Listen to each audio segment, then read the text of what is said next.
নন্দলাল বলল, সবাই সেই বড় জামরুল গাছটার দিকে তাকিয়ে আছে, কিন্তু আমি কিছুতেই তাকাতে পারছিলাম না। আমি বললাম, গাছের দিকে না তাকানোর কি আছে, কত ভালো গাছ, টুনটুনি পাখি বাসা বেঁধে থাকে। নন্দলাল বলল, আমার বাবা ঝুলেছিল যে সেই জামরুল গাছের ডালে। সবাই বলা বলি করছিল, সব শেষ, নামা বডি নামা, বডি নামা। নন্দলালের দু চোখ ঠেলে জল গড়িয়ে আসছিল দরদর করে, দু চোখে কিছু দেখতে পাচ্ছিল না বোধহয়।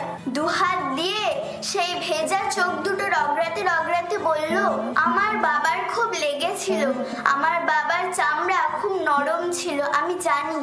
নন্দলালের কান্না দেখে আমারও চোখ থেকে জল বেরিয়ে আসছিল। আমি তেমন কিছু বুঝতে পারলাম না, কিন্তু যতটুকু বুঝতে পারলাম সেটাই বললাম। তোর বাবা মরে গেল কেন? নন্দলাল বলল, আমার বাবা লিখত উপন্যাস, কবিতা, কিন্তু উপার্জন করতে পারতো না তো, তাই বাবাকে দরকার ছিল না কারো।